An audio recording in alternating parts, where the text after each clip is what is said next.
اس وقت وزیر اعظم Imran Khan tiger force کے رضاکاروں سے خطاب کر رہے ہیں. یہ جو فورس ٹائیگر فورس یعنی جو والنٹیئر فورس کیوں میں نے فیصلہ کیا کہ ہمیں اس کی ضرورت ہے، اس لیے کہ جو پاکستان کے سامنے چیلنج ہے، بڑا چیلنج ہے. چیلنج کیوں ہے؟ چیلنج اس لیے ہے کہ ایک دنیا کے اندر پینڈیمک جسے کہتے ہیں، ایک ایسی وائرس نکلی جس کی وجہ سے ساری دنیا کے اندر وہ قدم اٹھانے پڑے جو کوئی پچھلے 100 سال میں کسی ملک کو نہیں اٹھانے پڑے. مطلب کہ لاک ڈاؤن کرنا پڑا. یہ جو وائرس کے پھیلنے سے اس کو روکنے کے لیے جو لاک ڈاؤن کیا، سب سے بڑے مسئلے ہمارے ملک میں اس لاک ڈاؤن کی وجہ سے، اور اس لاک ڈاؤن کی وجہ سے جو اثرات عام آدمی کے اوپر گئے، غریب لوگوں کے اوپر گئے، تنخواہ دار پہ گئے، جو دہاڑی دار تھا، جو چھوٹے لوگ تھے، جو چھابڑی والے تھے، یہ سارا ایک بہت بڑا طبقہ متاثر ہو گیا.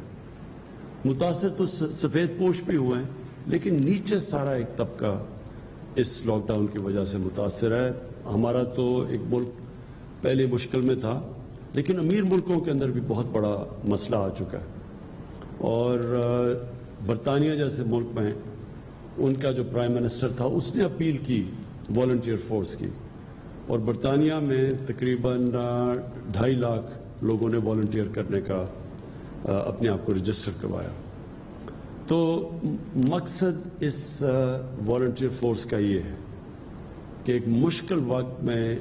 قوم کو ان لوگوں کی ضرورت ہے جو مدد کر سکتے ہیں، رضاکارانہ طور پہ ہماری ایڈمنسٹریشن کی مدد کر سکتے ہیں،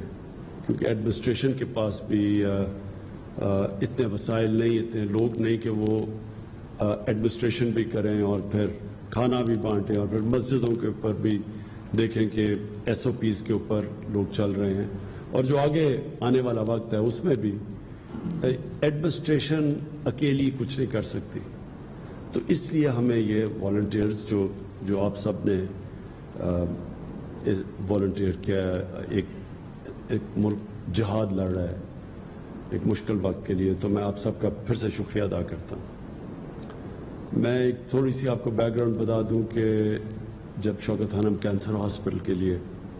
میں پیسے اکٹھے کرنے نکلا تو بہت زیادہ پیسہ تھا. تو مجھے سمجھ نہیں آئی کہ میں اتنا زیادہ پیسہ کیسے اکٹھا کروں گا. تو تب ایک کسی نے کہا کہ یہ اسکول کے بچے جو ہیں ان کو آپ اپنے ساتھ موبلائز کریں، کیونکہ میں ان دنوں میں کرکٹ کھیلتا تھا، اور جو اسکول کے بچے تھے وہ سب سے زیادہ مجھے فالو کرتے تھے کرکٹ کی وجہ سے. تو میں نے ایک عمران ٹائیگر فورس نکالی، اور یہ ہمارے اسکول کے بچے تھے جو کہ پھر ٹائیگرز بنے، جنہوں نے پیسے اکٹھے کیے. صرف انہوں نے پیسے اکٹھے کیے، لیکن جب وہ پبلک کے اندر گئے پیسے اکٹھے کرنے کے لیے، تو جو پبلسٹی ملی، اس پبلسٹی کی وجہ سے ہم آخر میں اتنا پیسہ اکٹھا کر سکے کہ پاکستان کا پہلا ایک اسپیشلائزڈ کینسر ہاسپٹل بنا سکے. اور وہ ہاسپٹل جو آج تک 75% کینسر کے مریض ان کو مفت علاج کر رہا ہے، اور یاد رکھیں سب سے مہنگا کینسر کا علاج ہے. تو میں صرف اس لیے کر سکا کہ میرے ساتھ اسکول کے بچے ایک والنٹیئر فورس بنے، اور وہ جو ٹائیگر فورس تھی اس لیے کامیاب ہوں. تو اس لیے میں نے سوچا کہ ایک ٹائیگر فورس آج اکٹھا کرتے ہیں، ہماری ملک کی مدد کریں اس مشکل وقت میں. تو اب آپ کے لیے میرا جو آج پیغام ہے وہ یہ کہتے کہ سب سے پہلے تو اب ہم نے آہستہ آہستہ یہ لاک ڈاؤن کو کھولنا ہے.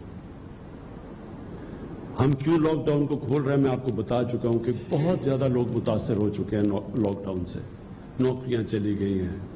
وہ طبقہ جو کہ صرف دہاڑی دار تھے، جو گزارا کرتے تھے، جو پیسہ آتا تھا اس سے بچوں کا پیٹ پالنے سے، وہ سب مشکل میں پڑ گئے. تو اس لیے جو ہم جب لاک ڈاؤن کھولیں گے تو تاکہ لوگوں کو نوکریاں ملیں واپس، لیکن ہمیں پتہ ہے کہ اگر ہم نے ایسا لاک ڈاؤن کھول دیا کہ جدھر لوگ جمع ہونا شروع ہو گئے، اور جو ہم ایس او پیز یعنی جو شرائط ہم رکھ رہے ہیں لاک ڈاؤن کھولنے کے لیے، اگر لوگوں نے ان کے اوپر عمل نہ کیا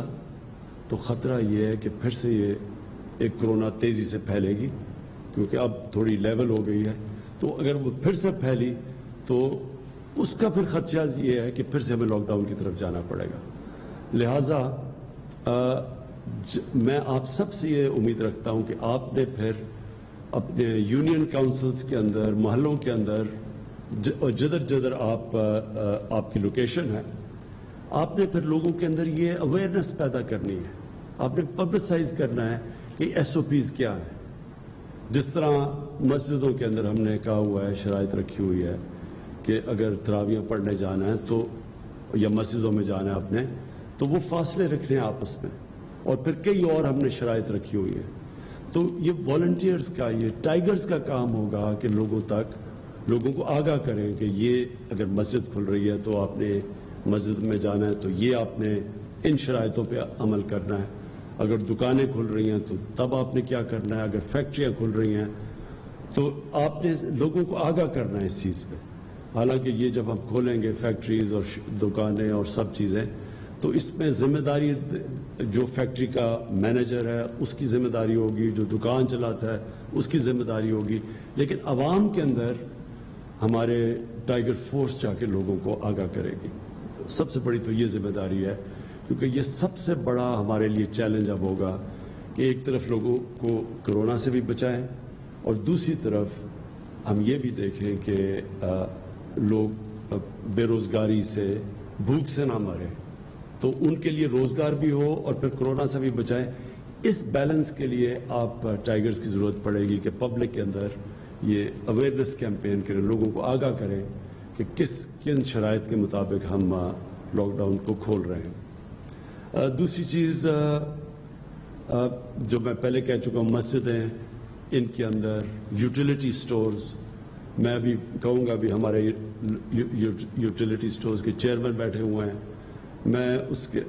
ڈاکٹر ظفر مرزا کو یہاں بٹھایا ہوا ہے کیونکہ بہت زیادہ میڈیکل پروفیشن کے لوگ جو میڈیکل فیلڈ سے تعلق رکھتے ہیں انہوں نے بھی ہمارے ٹائیگرز بنے ہیں. تو یہ ڈاکٹر مرزا کو کہوں گا کہ آپ کو گائیڈ کریں. یوٹیلیٹی سٹورز کی ذوالقرنین آپ کو بتائیں گے چیئرمین کہ ان کے اندر آپ نے کیسے کیا چیز دیکھنی ہے جا کے یوٹیلیٹی سٹورز پہ. میں چاہوں گا کہ عثمان ڈار آپ سے مختصر بات کریں کہ جو انہوں نے سیالکوٹ کے اندر ایک پائلٹ پروجیکٹ کیا ہے والنٹیئرز کے ساتھ، ٹائیگرز کے ساتھ، تو وہ اس کی بھی بات کر سکتے ہیں. تو نمبر 1 چیز کہ ٹائیگر فورس ایک والنٹری فورس ہے. آپ نے کہیں پیسے اکٹھے نہیں کرنے، آپ کا کام یہ نہیں ہے، آپ کو کوئی تنخواہیں نہیں مل رہی، آپ ایک جہاد لڑ رہے ہیں ہمارے ساتھ مل کے، اور آپ جوائن کریں، ایڈمنسٹریشن کے ساتھ مل کے آپ کام کریں گے. تو جو لوکل ایڈمنسٹریشن ہے، جو ایک بڑا پروگرام ہم نے لانچ کیا 2 دن پہلے، وہ ہے کہ ہم جو لوگ بے روزگار ہوئے ہیں، جو اس لاک ڈاؤن کی وجہ سے لوگ بے روزگار ہوئے ہیں، ان کی رجسٹریشن کروانی ہے آپ نے. تو میں آپ جو یونین کاؤنسل کا آفس ہوگا، جو ہماری ایڈمنسٹریشن ہوگی، وہ اس آفس میں وہ ایک ڈیسک بنائے گی اور ادھر آپ لوگوں کو رجسٹر کریں گے. جو لوگ بے روزگار ہوئے ہیں، لوگ خود بھی اپنے آپ کو رجسٹر کر سکتے ہیں، لیکن ہم یہ سمجھتے ہیں کہ وہ جو ویب سائٹ کے اوپر اپنے آپ کو رجسٹر کرنے کی فارم بھرنی ہے، وہ شاید زیادہ لوگ نہ کر سکیں. اس لیے آپ میں سے زیادہ تر پڑھے لکھے لوگ ہیں جنہوں نے والنٹیئر کیا، تو آپ ان کی مدد کریں تاکہ وہ رجسٹر کریں، اور پھر ہم ان کو ایک فلٹر کر کے اپنے اساس پروگرام کے ذریعے جو نادرا کے ڈیٹا بیس ہے ان کو فلٹر کریں گے کہ واقعی وہ مستحق ہیں، اور ان کے بعد وہی کیش ٹرانسفر کریں گے جو کہ آپ ابھی اساس پروگرام کی کیش ٹرانسفرز کر رہے ہیں، اور پھر ان کو بھی آپ مانیٹر کریں گے اور ہمیں فیڈ بیک دیتے رہیں گے. اس کے علاوہ جو میں آپ سب سے یہ امید لگاتا ہوں کہ یوٹیلیٹی سٹورز کا میں آپ کو بتا بیٹھا ہوں، آپ نے کہیں بھی ذخیرہ اندوزی دیکھی؟ آپ نے دیکھا کہ لوگ گندم کو یا اور بھی کھانے پینے کی چیزوں کی ذخیرہ اندوزی کر رہے ہیں، یہ قانون کے خلاف ہے۔ آپ نے خود ایکشن نہیں لینا، آپ نے جا کے ایڈمنسٹریشن کو بتانا ہے، اور پھر ایڈمنسٹریشن کی ذمہ داری ہے ایکشن لینے کے لیے۔ یہ جو بھی لوگ یہ غیر قانونی چوز کر رہے ہیں، ذخیرہ اندوزی سے وہ ہوتا کیا ہے کہ قیمتیں اوپر چلی جاتی ہیں، اور اس سے کیا ہوتا ہے کہ جو ہم کیش ٹرانسفر کر رہے ہیں عام لوگوں کے لیے ان کی مدد کرنے کے لیے، تو جب چیزیں مہنگی ہوں گی ان کے ہاتھ سے جو پیسہ ہوگا وہ زیادہ چیزیں نہیں خرید سکے گا۔